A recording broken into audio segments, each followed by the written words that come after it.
റോമാലേഖനം 12:1-2 വാക്യങ്ങളൊക്കെ പരിചിതമാണ്. ആ വാക്യം ഒന്ന് ശബ്ദം ഉയർത്തി വായിച്ചാട്ടെ. റോമാലേഖനം 12:1-2 വാക്യങ്ങൾ. സഹോദരൻ, ഞാൻ ദൈവത്തിന്റെ മനസ്സിൽ ഓർപ്പിച്ച് നിങ്ങളെ പ്രബോധിപ്പിക്കുന്നത് നിങ്ങൾ ബുദ്ധിയുള്ള ആരാധനയായി നിങ്ങളുടെ ശരീരങ്ങളെ ജീവനും വിശുദ്ധിയും ദൈവത്തിന് പ്രസാദവുമുള്ള യാഗമായി സമർപ്പിപ്പീൻ. മതി. ഒരു പ്രസാദമുള്ള യാഗം നമ്മുടെ ശരീരം കൊണ്ട് ദൈവത്തിന് അർപ്പിക്കുക എന്ന ഒരു അനുഗ്രഹിക്കപ്പെട്ട ദൈവവചനമാണ് നമ്മൾ വായിച്ചത്. വിശുദ്ധ വേദപുസ്തകം നമ്മൾ പഠിച്ചാൽ യാഗങ്ങളുടെ നീണ്ട ലിസ്റ്റ് നമുക്ക് കാണാം. ആമേൻ. ഞാൻ ദൈവത്തിന് സ്തോത്രം ചെയ്യുകയാണ്. പഴയ നിയമത്തിൽ ലേവ്യ പുസ്തകം പഠിക്കുമ്പോൾ ആദ്യത്തെ 1 തൊട്ട് 7 വരെയുള്ള അധ്യായങ്ങൾ ശരിക്കും യാഗങ്ങൾ തന്നെ പഠിപ്പിക്കുക. സ്തോത്രം. പ്രധാനമായിട്ട് പഴയ നിയമത്തിൽ പഠിപ്പിക്കുന്ന 5 യാഗങ്ങൾ ഒന്ന് പറയാവോ? ഏതൊക്കെയാ? 1 ഹോമയാഗം, 2 ഭോജനയാഗം, 3 സമാധാനയാഗം, 4 അകർത്യയാഗം, 5 പാപയാഗം. അങ്ങനെ 5 വിധ യാഗങ്ങളാണ് പഴയ നിയമത്തിൽ പഠിപ്പിക്കുന്നത്. ഈ 5 യാഗങ്ങളും ക്രിസ്തുവിന് നിഴലാണ്. ഈ 5 യാഗങ്ങളും പൊരുളായി നമ്മുടെ ജീവിതത്തിൽ വെളിപ്പെട്ടു വരണം. സ്തോത്രം. ഞാൻ ദൈവത്തെ സ്തുതിക്കുന്നു. അപ്പോൾ പഴയ നിയമത്തിലെ യാഗങ്ങളും പുതിയ നിയമത്തിലെ യാഗങ്ങളും നമ്മളൊന്ന് ചേർത്ത് പഠിക്കാൻ പോവുകയാണ്. ഞാൻ ദൈവത്തിന് സ്തോത്രം ചെയ്യുന്നു. Praise the Lord. കർത്താവ് അനുഗ്രഹിക്കട്ടെ. പഴയ നിയമത്തിൽ ആദ്യം ലേവ്യ പുസ്തകം നമ്മൾ പഠിക്കുമ്പോൾ 1-ാം അധ്യായത്തിൽ തന്നെ ഹോമയാഗം പഠിപ്പിക്കുകയാണ്. ഹോമയാഗം സമ്പൂർണ്ണമായൊരു യാഗമാണ്, സൗരഭ്യവാസനയുള്ള യാഗമാണ്, ദൈവത്തിന് പ്രസാദമുള്ള ഒരു യാഗമാണ്. എന്തുകൊണ്ടായിരിക്കാം ഈ ഹോമയാഗം സമ്പൂർണ്ണ യാഗം എന്ന് പറയാൻ കാരണം? ബാക്കിയുള്ള യാഗങ്ങളിലൊക്കെ പുരോഹിതനൊരു ഓഹരിയുണ്ട്, അർപ്പിക്കുന്ന അർപ്പകനൊരു ഓഹരിയുണ്ട്. പക്ഷേ ഹോമയാഗത്തിൽ അങ്ങനെയല്ല. ഇപ്പോൾ ആടിനെ അർപ്പിക്കുന്നെങ്കിൽ, അല്ലെങ്കിൽ കാളയെ അർപ്പിക്കുന്നെങ്കിൽ, അല്ലെങ്കിൽ കുറുംപ്രാവിനെ അർപ്പിക്കും. ഇത് 3മാണ് മെയിനായിട്ട് യാഗവസ്തുവായിട്ട് വെളിപ്പെട്ട് വരുന്നത്. ഇപ്പോൾ ഒരു കാളക്കിടാവിനെ അർപ്പിക്കുന്നെങ്കിൽ ആ കാളക്കിടാവിൻ്റെ തൊലി മുഴുവൻ ഉരിഞ്ഞ് മാറ്റി വെച്ച്, ശ്രദ്ധിച്ചാട്ട്, അതിനെ യാഗപീഠത്തിലേക്ക് കൊണ്ടുവച്ച് അതിനെ തുണ്ടമാക്കി, ആമീൻ, മുഴുവനും അതിൻ്റെ മേധസ് സഹിതം കാലൊക്കെ വെള്ളത്തിൽ കഴുകി എല്ലാം ആ യാഗപീഠത്തിൻ്റെ മുകളിൽ വെച്ച് മുഴുവനും യാഗം അർപ്പിച്ച് ആർക്ക് കൊടുക്കുക? ദൈവത്തിനോട്. അത് സൗരഭ്യവാസന. അതിൻ്റെ ഉള്ളിൽ പുരോഹിതന് ഓഹരിയില്ല, അർപ്പകന് ഓഹരിയില്ല, ആർക്കുമില്ല. മുഴുവനും ദൈവത്തിന് കത്തി അമരുന്നതാണ് ഹോമയാഗം. അതിൽ പുതിയ നിയമത്തിൽ പറയുന്നുണ്ട്, സർവാംഗ ഹോമത്തിൽ ദൈവമേ നീ പ്രസാദിച്ചില്ല എന്ന് പറയുന്നുണ്ട്, അല്ലേ? അപ്പോൾ മുഴുവനും അർപ്പിക്കുന്ന ഒരു യാഗമുണ്ടെങ്കിൽ അത് ഹോമയാഗമാണ്. എന്നാൽ പുതിയ നിയമത്തിൽ നമ്മളോട് ബന്ധപ്പെട്ട് പറയുന്നത് എന്താണെന്നറിയോ? നമ്മുടെ ശരീരത്തെ മുഴുവനും ദൈവത്തിന് സമർപ്പിക്കണമെന്നുള്ളതാണ്. മുഴുവൻ ദേഹം, ദേഹി, ആത്മാവ് മുഴുവൻ ആർക്ക് സമർപ്പിക്കണം? ദൈവത്തിന്. ഒരു ഹോമയാഗം അർപ്പിക്കുന്ന പോലെ ആമീൻ നമ്മൾ മുഴുവൻ നമ്മളെ ദൈവത്തെ അർപ്പിക്കണം. നമ്മുടെ ദേഹവും ദേഹിയും ആത്മാവെല്ലാം ദൈവത്തിന് പ്രസാദമുള്ള യാഗമായി നമ്മൾ സമർപ്പിക്കുന്നതാണ് യഥാർത്ഥമായൊരു ഹോമയാഗം. ഇനി 2ാമത്തെ യാഗം ഭോജനയാഗമാണ്. ഭോജനയാഗം എന്ന് പറഞ്ഞു കഴിഞ്ഞാൽ അതിൻ്റെ ഉള്ളിൽ യാഗമൃഗമില്ല. ബാക്കി എല്ലാ യാഗത്തിലും എന്തുണ്ട്? യാഗമൃഗമുണ്ട്, അല്ലേ? സ്തോത്രം. ഇപ്പം ഭോജനയാഗത്തിലുള്ള മൃഗമില്ല. നമുക്ക് ലഭിക്കുന്ന നന്മയുടെ ഓഹരിയെല്ലാം ആർക്ക് കൊടുക്കണം? ദൈവത്തിന് കൊടുക്കണം. അപ്പം വിളവിൻ്റെ ആദിഫലമാകട്ടെ, മറ്റെന്തെങ്കിലുമൊക്കെ ആകട്ടെ, ഭോജനം എന്ന് പറഞ്ഞാൽ മുഴുവൻ രക്തം ചിന്താത്ത ഒരു യാഗമുണ്ടെങ്കിൽ അത് ഭോജനയാഗമാണ്. അത് യാഗം അർപ്പിക്കുന്നത് എങ്ങനെയാണെന്ന് വെച്ചാൽ, നേരിയ മാവ് എന്ന് പറഞ്ഞാൽ ഒരു തരി പോലും പാടില്ല. നേരിയ മാവ് എടുത്തുകൊണ്ട് വന്ന് യാഗപീഠത്തിൽ കൊണ്ടുവരിക, എന്നിട്ട് അതിൽ എണ്ണ പകരുക, എന്നിട്ട് കുന്തിരിക്ക വിടുക, അതിന് ശേഷം ഉപ്പും കൂടെ ചേർത്ത് നന്നായി ആമീൻ സൗരഭ്യവാസനയോടുകൂടെ ദൈവത്തിന് അർപ്പിക്കുക. എന്തൊക്കെ വരണം അതിൻ്റെ ഉള്ളിൽ? നേരിയ മാവ് ക്രിസ്തുവിൻ്റെ നിഴലാണ്. ക്രിസ്തുവിന് കളങ്കമില്ല, പാപമില്ല എന്നതിന് കാണിക്കുന്നതാണ് നേരിയ മാവ്. ഒരു ചെറിയ തരി പോലും കാണാൻ പാടില്ല, അത്ര നേരിയ മാവ്. അതിൽ എണ്ണ പകരാന്ന് പറഞ്ഞാൽ പരിശുദ്ധാത്മ ജീവിതത്തെ കാണിക്കാൻ. ആത്മാവാണ് എണ്ണയെ കാണിക്കുന്നത്. അപ്പോൾ ആത്മാവിൽ അധിഷ്ഠിതമായ നിഷ്കളങ്കമായ കുഞ്ഞാടിൻ്റെ ജീവിതം. മനസ്സിലാവുന്നുണ്ടോ? അതിൽ പിന്നെ എന്ത് പകരണം? കുന്തിരിക്കം. ഈ കുന്തിരിക്കം കാണിക്കുന്ന പ്രാർത്ഥനയെ കാണിക്കുക. ആ ദൈവമക്കൾ ആത്മാവിൽ ജീവിക്കുന്നതോടൊപ്പം തന്നെ പ്രാർത്ഥനാ ജീവിതവും കൂടെ നമുക്ക് എന്ത് ചെയ്യണം? വേണം. മനസ്സിലാവുന്നുണ്ടോ? സ്തോത്രം. ഉപ്പ് ദൈവമായിട്ടുള്ള ഉടമ്പടിയെ കൂടെ കാണിക്കുക. നമ്മൾ പ്രാർത്ഥനാ ജീവിതവും കൂടെ ഉള്ളപ്പോൾ തന്നെ ഉടമ്പടി ജീവിതവും കൂടെ കാഴ്ചവെക്കണം. വിശുദ്ധ ജീവിതവും കൂടെ നമ്മൾ എന്ത് ചെയ്യണം? കാഴ്ചവെക്കണം. അതാണ് ശരിക്കും ഒരു ഭോജനയാഗം എന്ന് പറഞ്ഞാൽ. നമ്മൾ ദൈവസന്നിധിയിൽ അർപ്പിക്കുന്ന നന്മയ എല്ലാം ദൈവസന്നിധിയിൽ എന്താണ്? ഒരു ഭോജനയാഗത്തിന് തുല്യമാണ്. സ്തോത്രം. ഇനി മൂന്നാമത്തെ യാഗമാണ് സമാധാന യാഗം. ഇതിനുള്ളിൽ അർപ്പകന് ഓഹരിയുണ്ട്, അർപ്പിക്കുന്ന പുരോഹിതന് ഓഹരിയുണ്ട്, ദൈവത്തിന് ഓഹരിയുണ്ട്. എന്ന് പറഞ്ഞാൽ യാഗം അർപ്പിക്കും ദൈവവുമായിട്ടുള്ള സമാധാനമാണ്. സ്തോത്രം. ആ സമാധാന യാഗം യേശു ക്രൂശിലൂടെ അതല്ല ഏറ്റവും കൂടുതൽ ചെയ്തേ. പിതാവുമായിട്ട് നമ്മളെ എന്ത് ചെയ്തു? നമ്മൾ അകന്നവരായിരുന്നു, പിതാവുമായിട്ട് നമ്മളെ അടുപ്പിച്ചതാണ് യഥാർത്ഥ സമാധാനം. ക്രൂശിൽ അതാ സംഭവിച്ചത്. ദൂരസ്ഥരായിരുന്ന നമ്മളെ ക്രിസ്തുവിലേക്ക് എന്ത് ചെയ്തു? സമീപസ്ഥരാക്കിയ ക്രൂശ്. അതാണ് സമാധാന യാഗത്തിൻ്റെ നിഴല് അല്ലെങ്കിൽ പൊരുള്. സ്തോത്രം. അത് യാഗം അർപ്പിക്കുമ്പോൾ അതിൻ്റെ ഉള്ളിലുള്ള ഈ എന്തു പറഞ്ഞാൽ മേധസ്സും എല്ലാം മാറ്റിവെച്ച് നല്ല ഭാഗം മാത്രം ദൈവത്തിന് അർപ്പിച്ച് അതിൻ്റെ ഉള്ളിലെ കൈക്കുറകും കാര്യങ്ങളൊക്കെ പുരോഹിതനൊക്കെ എടുക്കാം. അത്ര അത് അങ്ങനെയുള്ള അത് പുരോഹിതനും അതിൻ്റെ ഉള്ളിൽ ഓഹരിയുണ്ട്. അർപ്പിക്കുന്നവനും ഒന്നിച്ചിരുന്ന് ഭക്ഷിക്കണം. അതാണ് സമാധാനം. വേഗത്തിൽ ഞാൻ അതിൻ്റെ 1-2 കാര്യങ്ങൾ സമാധാന യാഗവും നമ്മൾ ചിന്തിക്കേണ്ടതായിട്ടുണ്ട്. ഇനി നാലാമത്തെ യാഗം പാപയാഗമാണ്. നമ്മൾ അബദ്ധത്തിൽ പാപം ചെയ്യുന്നവരാ ദൈവമക്കൾ പലരും. അറിഞ്ഞുകൊണ്ടല്ല, അബദ്ധത്തിൽ. ഈ അബദ്ധത്തിൽ പാപം ചെയ്യുന്നതിനും എന്താണ്? പരിഹാരമുണ്ട് പഴയ നിയമത്തിൽ. അതാണ് പാപയാഗം. ഇനി അകർത്യയാഗമുണ്ട്. അറിഞ്ഞുകൊണ്ട് ചെയ്യുന്ന പാപത്തിന് പരിഹാരം അർപ്പിക്കുന്ന യാഗം. അതാണ് അകർത്യയാഗം. അങ്ങനെ 5 വിധ യാഗങ്ങളാണ് പഴയ നിയമത്തിൽ അതിന് പഠിപ്പിക്കുന്നതും അനുഷ്ഠിക്കുന്നതും ഇസ്രായേൽ മക്കളോടുള്ള ബന്ധത്തിൽ. സ്തോത്രം. ഈ 5 എണ്ണത്തിൻ്റെ നിവൃത്തിയാണ് കാൽവറി ക്രൂശിൽ എന്നേക്കുമുള്ള യാഗം യേശു കാണിച്ചു വെച്ചത്. ഇത് നിങ്ങളുടെ മനസ്സിനകത്തുണ്ടായിരിക്കട്ടെ. പക്ഷേ പുതിയ നിയമ വിശ്വാസികളായ നമ്മൾ യേശുവിൻ്റെ ക്രൂശിലൂടെ രക്ഷിക്കപ്പെട്ട് ദൈവഭാഗത്ത് വന്ന ദൈവമക്കൾ നമ്മൾ അർപ്പിക്കേണ്ട ചില യാഗങ്ങളും അതിൻ്റെ വസ്തുതകളും പുതിയ നിയമത്തിൽ എഴുതി വെച്ചേക്കുക. അതിൽ ഒന്നാമതാണ് നമ്മളിപ്പോൾ വായിച്ച കുറുവാക്യം. ആ കുറുവാക്യം ഒന്ന് ശബ്ദം ഉയർത്തി വായിച്ചേ. സഹോദരന്മാരെ, ദൈവത്തിന്റെ മനസ്സിൽ ഓർപ്പിച്ച് പൗലോസ് പറയാ, നിങ്ങളെ പ്രബോധിപ്പിക്കുന്നത് എന്തെന്നാൽ നിങ്ങൾ ബുദ്ധിയുള്ള ആരാധനയായി നിങ്ങളുടെ ശരീരങ്ങളെ ജീവനും വിശുദ്ധിയും ദൈവത്തിന് പ്രസാദവുമുള്ള. നമ്മുടെ ഈ ശരീരത്തിന്റെ പ്രാധാന്യം നിങ്ങൾ ശ്രദ്ധിക്കുന്നുണ്ടോ? ജീവനും വിശുദ്ധിയും ദൈവത്തിന് പ്രസാദമുള്ള യാഗമായി സമർപ്പിക്കും. ഇതെങ്ങനെയാണ് ദൈവത്തിന് പ്രസാദമുള്ളതാകുന്നത്? അതിന്റെ 2-ാം വാക്യം പറയുന്നുണ്ട്, മനസ്സ് പുതുക്കി നമ്മൾ രൂപാന്തരപ്പെടുക. മനസ്സിലാകുന്നുണ്ടോ? നന്നായി നമ്മുടെ മനസ്സ് പുതുക്കി എന്തെങ്കിലും കുറവുകളുണ്ടോ എന്നൊക്കെ മനസ്സിലാക്കി ഏറ്റുപറഞ്ഞ് ഉപേക്ഷിച്ച് നമ്മുടെ ശരീരം വിശുദ്ധമായി നമ്മൾ സൂക്ഷിക്കുമ്പോൾ അതൊരു യാഗമായിട്ട് തീരുകയാണ്. ദൈവം നമ്മുടെ ശരീരത്തിൽ ഇറങ്ങണോ? ദൈവ സാന്നിധ്യം നമ്മളിൽ ഇറങ്ങണോ? ദൈവം പ്രസാദിക്കുന്ന ഒരു പ്രാർത്ഥനയാണോ നമ്മളിപ്പോൾ ഇവിടെ കാഴ്ചവെക്കുന്നത് എന്നറിയണമെങ്കിൽ നമ്മുടെ സ്വഭാവങ്ങൾക്കൊക്കെ മാറ്റം വരുന്നത് ശ്രദ്ധിച്ചാൽ മതി. സ്തോത്രം. ദൈവത്തിന് പ്രസാദമുള്ള അനുഗ്രഹിക്കപ്പെട്ട യാഗം ഓരോ ദിവസവും നമ്മൾ കാഴ്ചവെക്കുക. മനസ്സ് പുതുക്കി രൂപാന്തരപ്പെട്ടുകൊണ്ടേയിരിക്കുക. അത് ഒന്നാമത്തെ യാഗമാണ് പുതിയ നിയമത്തിൽ. ഇനി രണ്ടാമത് നമ്മൾ ചെയ്യേണ്ട ഒരു യാഗമുണ്ട്.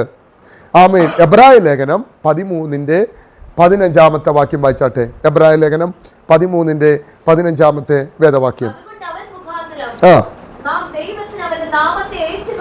അവന്റെ നാമത്തെ ഏറ്റുപറയുന്ന ആദരഫലം എന്ന സ്തോത്രയാഗം ഇടവിടാതെ അർപ്പിക്കുക. സ്തോത്രയാഗം അർപ്പിക്കുക. അത് എപ്പോഴൊക്കെയാ? രാവിലെ, ഉച്ചയ്ക്ക്, വൈകിട്ടുമാണോ? അല്ല, ഇടവിടാതെ സ്തോത്രയാഗം അർപ്പിക്കുക. ആദരഫലമെന്ന്. നമ്മൾ പഴയ കാലഘട്ടത്തിൽ ഒരു ആട്ടുകൊറ്റനെ കൊണ്ടുവരണം. പഴയ കാലഘട്ടത്തിലാണ് ഈ കാളക്കുട്ടിയെ കൊണ്ടുവരണം. അല്ലെങ്കിൽ ഒന്നുമില്ലെങ്കിൽ കുറുംപ്രാവിനെയെങ്കിലും കൊണ്ടുവരണം ഒരു യാഗം അർപ്പിക്കാൻ. പക്ഷേ പുതിയ നിയമത്തിൽ ഈ വ്യവസ്ഥയൊന്നും പറഞ്ഞിട്ടില്ല. ഇടവിടാതെ സ്തോത്രയാഗം. നമ്മൾ ഈ മെസ്സേജൊക്കെ പറയുമ്പോഴും ഇപ്പോഴും ഒരു സ്തോത്രം പോലും പറയാതിരിക്കുന്നത് നിങ്ങൾ കണ്ടിട്ടുണ്ടോ? അതിൻ്റെ പിന്നിലെ കാരണം നന്ദിയുള്ള ഒരു ഹൃദയം നിങ്ങളുടെ അകത്തുണ്ടെങ്കിലേ വായിൽ അകത്ത് നിന്ന് വരുന്ന നന്ദി വായിലൂടെ പുറത്തേക്ക് വരത്തുള്ളൂ. നിങ്ങളെ നടത്തിയ വിധങ്ങളെ ഓർത്താ, നിങ്ങളെ ഓരോ സെക്കൻഡും ദൈവം ആയുസ് തന്ന് ആരോഗ്യം തന്ന് പരിപാലിക്കുന്ന വിധങ്ങളെ ഓർത്താ എത്ര നന്ദി പറഞ്ഞാലും മതി വരത്തില്ല. ഞാൻ കഴിഞ്ഞ ദിവസം ഒരു പ്രിയ അച്ചായൻ, ഞങ്ങൾ കുറേ നേരം ഇരുന്ന് സംസാരിച്ചു, വർത്തമാനം പറഞ്ഞ് ഒക്കെ ഇരുന്നു. ഞാൻ വീട്ടിൽ വന്നു. കുറച്ച് കഴിഞ്ഞപ്പം കേട്ടു അദ്ദേഹത്തിന് 2 ബ്ലോക്കായിട്ട് ബിലീവേഴ്സ് ഹോസ്പിറ്റലിൽ കൊണ്ടുപോയി. സീരിയസ് ആയി. അവിടെ ചെന്നപ്പോൾ 2 ബ്ലോക്ക്. സ്തോത്രം. സീരിയസ് ആയി. വെന്റിലേറ്ററിൽ കയറ്റി. മരണമുഖാമുഖമായി അദ്ദേഹം കണ്ടു. അപ്പോൾ ഞാൻ പിന്നെ അവിടെ ബിലീവേഴ്സ് ഹോസ്പിറ്റലിൽ പോയി. അപ്പോൾ അവരവിടെ അകത്ത് കയറ്റത്തില്ല. പിന്നെ ഞാൻ പറഞ്ഞു, പാസ്റ്റർ എനിക്കൊന്ന് പോയി പ്രാർത്ഥിക്കാൻ പറ്റുമോ എന്ന് ചോദിച്ചു. PR-നോട് പോയി ചോദിച്ചു. അപ്പം പറഞ്ഞു, പാസ്റ്റർ ആണെങ്കിൽ അന്ന് ഒരു അവസരം തരാമെന്ന് പറഞ്ഞു. അങ്ങനെ അകത്ത് കയറി പ്രാർത്ഥിച്ചു. എന്തായാലും ദൈവം ഹീൽ ചെയ്തു, സൗഖ്യമായി. അദ്ദേഹം പുറത്തു വന്നു എന്ന് പറഞ്ഞാൽ വാർഡിലേക്ക് ഇപ്പം മാറി എന്ന് പറഞ്ഞാൽ മരണകരമായ അനുഭവത്തിലൂടെ പോയി. അപ്പം ഞാൻ അദ്ദേഹം വാർഡിലായപ്പോൾ അവിടെ പിന്നെയും പോയി പ്രാർത്ഥിച്ചു. അപ്പം അദ്ദേഹം 2 കരം ഉയർത്തി നന്ദി പറയുക, ദൈവം വിടുവിച്ചതിന് സ്തോത്രം ചെയ്യുക. അതെന്തുകൊണ്ട് അത്രയും നന്ദി പറയുന്നേ? ഒരു മരണം മുഖാമുഖമായി കണ്ടതുകൊണ്ടാണ്. നിങ്ങൾ എന്തുകൊണ്ടാണ് ഇപ്പോഴും നന്ദി പറയാതിരിക്കുന്നത്? നിങ്ങളെ ശുഭകരമായി നടത്തുന്നത് കൊണ്ടാണ്. അതിൻ്റെ വില നിങ്ങൾക്കറിയാത്തത് കൊണ്ടാണ്. പക്ഷേ ഓരോ സെക്കൻഡും ദൈവം ചെയ്ത ഉപകാരങ്ങളെ ഓർത്താൽ നിങ്ങളുടെ നാവ് അടക്കി വെക്കാൻ കഴിയുകയില്ല. ആദരഫലമെന്ന സ്വത്രയാഗം ഇടവിടാതെ അർപ്പിക്കുന്ന ദൈവമക്കൾക്ക് ഞാൻ എൻ്റെ ദൈവത്തിന് സ്വത്രം ചെയ്യും. ഒരു വൈയായിക വന്നിട്ടല്ല സ്വത്രയാഗം അർപ്പിക്കേണ്ടത്. ഓരോ സെക്കൻഡും ദൈവം ചെയ്ത ഉപകാരങ്ങളെ ഓർത്ത് ദൈവത്തിന് നന്ദി കരേറ്റുന്ന ഹല്ലേലൂയ സ്വത്രയാഗം അർപ്പിക്കാൻ മടി കാണിക്കരുത്. അർദ്ധരാത്രി പൗലോസ് ശീലാസും ഒക്കെ ശരീരം മുഴുവൻ മുറിവേറ്റ് കിടന്നെങ്കിലും അവിടെ എഴുതി വെച്ചേക്കുന്ന അപ്പസ്തലപ്രവൃത്തി 16-ാം അധ്യായത്തിൽ പറയുക, അർദ്ധരാത്രി അവർ എഴുന്നേറ്റ് പാടി സ്തുതിച്ചു. നന്ദി, സ്തുതി എന്ന് പറഞ്ഞാൽ നന്ദിയാ. അർദ്ധരാത്രി എഴുന്നേറ്റ് പാടി ദൈവത്തെ സ്തുതിച്ചെന്ന. 2 ദിനവൃത്താന്ത പുസ്തകം 20-ാം അധ്യായം 21, 22 വാക്യമൊന്ന് നിങ്ങൾ വായിച്ചേ. 2 ദിനവൃത്താന്ത പുസ്തകം 20-ാം അധ്യായം 21, 22 വാക്യമൊന്ന് വായിച്ചേ. വിശുദ്ധ അലങ്കാരം ധരിച്ച് സൈന്യത്തിന്റെ മുമ്പിൽ നടന്നുകൊണ്ട് വാഴ്ത്തുവാനും യഹോവയെ സ്തുതിക്കുവാനും അവന്റെ ദയ എന്നേക്കുമുള്ളതല്ലോ എന്ന് ചൊല്ലുവാനും. കണ്ടോ, ദൈവത്തിന്റെ സന്നിധി സംഗീതക്കാർ തീരുമാനിച്ചെന്ന് പറഞ്ഞാൽ അവർ പാടി ദൈവത്തെ സ്തുതിക്കാൻ തുടങ്ങി. ജയം അവരുടെ പാളയത്തെ വെളിപ്പെട്ടു. സ്വോത്രം ചെയ്യുന്ന ദൈവമക്കൾ ഓർത്തോണം, നിനക്ക് വിരോധമായി ശത്രു എത്ര എഴുന്നേറ്റാലും സ്വോത്രം പറയുന്ന ദൈവമക്കൾക്ക് വേണ്ടി ദൈവം പ്രവർത്തിക്കുന്ന ദൈവമാണ്. സ്വോത്രയാഗം മറക്കരുത്.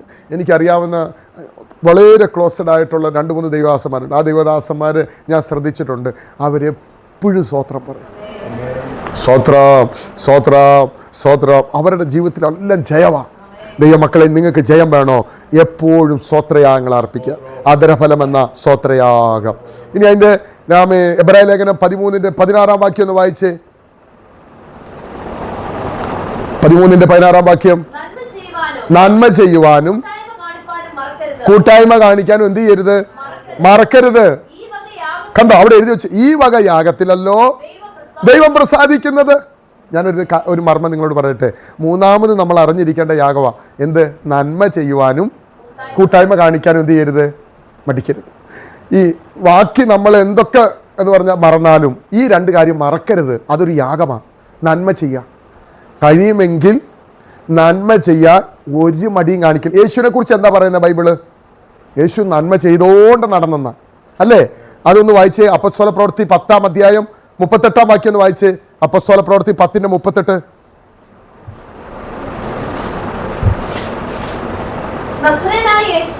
നസ്രേനായ യേശുവിനെ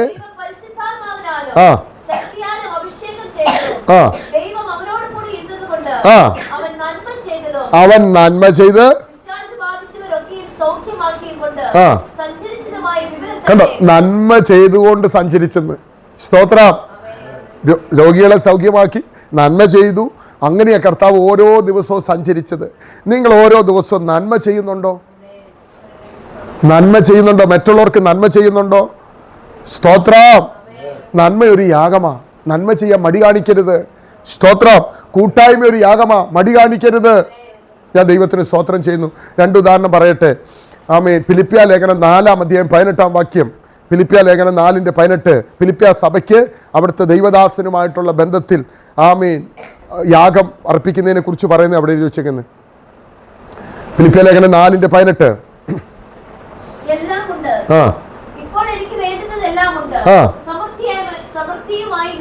സമൃദ്ധിയുമായിരിക്കുന്നു നിങ്ങൾ അയച്ചു തന്നത് സൗരഭ്യവാസനയായ ദൈവത്തിന് പ്രസാദമുള്ള സുഗാഗ്രമായ യാഗമായി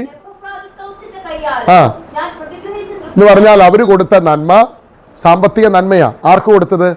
പൗലോസിന് കൊടുത്തത്. പൗലോസിൻ്റെ കയ്യിൽ ആ നന്മ കിട്ടിയപ്പോൾ പൗലോസ് പറയാം, ദൈവമക്കളെ, നിങ്ങൾ തന്ന നന്മ അത് ദൈവത്തിന് പ്രസാദമുള്ള യാഗമാണ്, സുഖാഗ്രമായ യാഗമാണ്. മനസ്സിലാവുന്നുണ്ടോ? നമ്മൾ ദൈവനാമത്തിന് വേണ്ടി കുറച്ച് നന്മ കൊടുത്താൽ അത് ദൈവത്തിന് പ്രസാദമാണ്. കൊടുക്കുന്നില്ലെങ്കിൽ അത് ദൈവത്തിന് പ്രസാദമുള്ളതല്ലെന്ന് ഓർത്തോണം. ഞാൻ ദൈവത്തെ സ്തുതിക്കുന്നു. നമുക്ക് ലഭിക്കുന്ന നന്മയുടെ ഓഹരി ദൈവരാജ്യത്തിൻ്റെ കെട്ടുപണിക്ക് വേണ്ടി ഉപയോഗിക്കാൻ ഒരു മടിയും കാണിക്കരുത്. സ്തോത്രം. ഞാൻ എൻ്റെ ദൈവത്തിന് സ്തോത്രം ചെയ്യുന്നു. ഇനി അടുത്ത നിങ്ങൾ നോക്കിക്കേ, ആ കൂട്ടായ്മയോടുള്ള ബന്ധത്തിൽ ആമേൻ നമ്മൾ കാണിക്കുന്ന കൂട്ടായ്മ. യാക്കോബിൻ്റെ ലേഖനം 1-ാം അധ്യായം അതിൻ്റെ 27-ാം വാക്യം യഥാർത്ഥ ദൈവഭക്തിയെക്കുറിച്ച് പറയുന്നുണ്ടല്ലോ. അതിനുശേഷം അവിടെ പറയുന്നത് എന്താ? അനാഥരെയും വിധവമാരെയും അവരുടെ സങ്കടത്തിൽ ചെന്ന് കാണുന്നതും, കണ്ടോ, തന്നെത്താൻ കാത്തുകൊള്ളുന്നതുമാകുന്നു. ഇതൊക്കെ ഒരു കൂട്ടായ്മയാണ്. ശരിക്കും ഇതൊരു പ്രാർത്ഥനാ കൂട്ടായ്മയാണെങ്കിലും ആമി അനാഥരെ, അശരണരെ, ഒറ്റപ്പെട്ടവരെ, വിധവമാരെ അവരെ ഒക്കെ ചേർത്ത് പിടിച്ച് അവരെ പോയി കാണുന്നത്, അവരുടെ സങ്കടത്തിൽ പോയി കാണുന്നത് ഒരു കൂട്ടായ്മയാണ്. സ്തോത്രം. അതൊക്കെ യാഗമാണ് കേട്ടോ. അപ്പൊ ഏതൊക്കെ യാഗമാണ് പുതിയ നിയമത്തിൽ?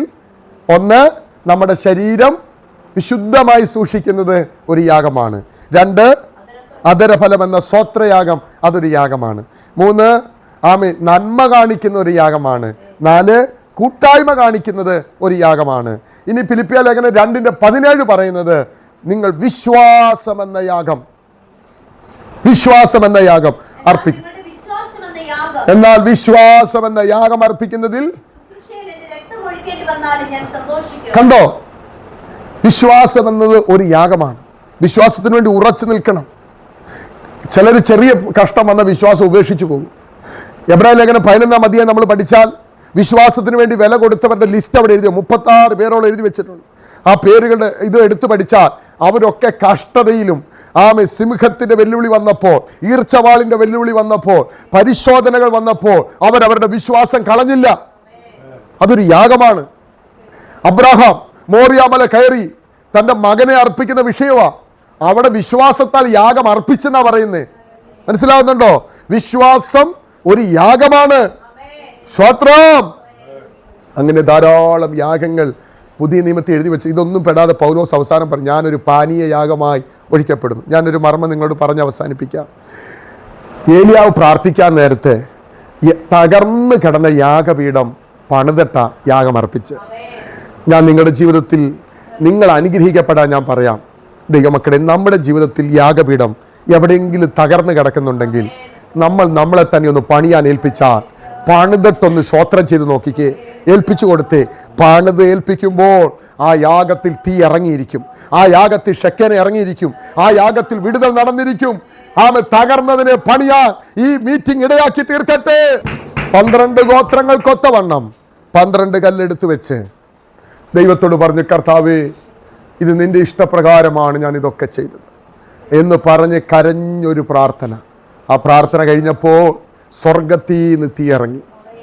ആമേൻ. അവിടെ 12 തൊട്ടി വെള്ളം, 4x3 12 തൊട്ടി വെള്ളം ഒഴിച്ച് മൃഗ അതിൻ്റെ മുകളിലൂടെ ഒഴിച്ച്, ആമേൻ, വലിയ വെള്ളത്തിൽ പൊതിഞ്ഞു കിടക്കുന്ന യാഗവസ്തുവാണെങ്കിലും ആമേൻ അവിടെ തീ കത്തുവാനിടയായിത്തീർ, ആത്മശക്തി വ്യാപരിപ്പാനിടയായിത്തീർ. ദൈവമക്കളെ, നമ്മളൊന്ന് പണിയാനായി നമ്മളെ തന്നെ ഒന്ന് സമർപ്പിക്കാം. യാഗപീഠങ്ങൾ പണിയാം. നമ്മുടെ യാഗങ്ങൾ നമുക്ക് അർപ്പിക്കാം. നന്മയും പ്രസാദമുള്ള യാഗങ്ങൾ നമുക്ക് അർപ്പിക്കാം. കൂട്ടായ്മ എന്ന യാഗങ്ങൾ നമുക്ക് അർപ്പിക്കാം. സ്വോത്രഫലം എന്ന യാഗങ്ങൾ നമുക്ക് അർപ്പിക്കാം. നമ്മുടെ ശരീരം എന്ന യാഗം ദൈവസന്നിധി നമുക്ക് അർപ്പിക്കാം. ഇതൊന്നും കൂടാതെ റോമാലേഖനം 15:16 പറയുന്നു, ജാതികൾ എന്ന വഴിപാടുകൾ ദൈവസന്നിധി നമുക്ക് അർപ്പിക്കാം. പുതിയ നിയമത്തിൽ യാഗങ്ങളുണ്ട് കേട്ടോ. എന്നേക്കുമുള്ള യാഗം ദൈവം നമുക്ക് വേണ്ടി അർപ്പിച്ചു, ജയം തന്നു. എന്നാൽ നാം അർപ്പിക്കേണ്ട ചില യാഗങ്ങളുണ്ട് ഈ സമയങ്ങളിൽ. അത് നമുക്ക് ദൈവസന്നിധി അർപ്പിക്കാം.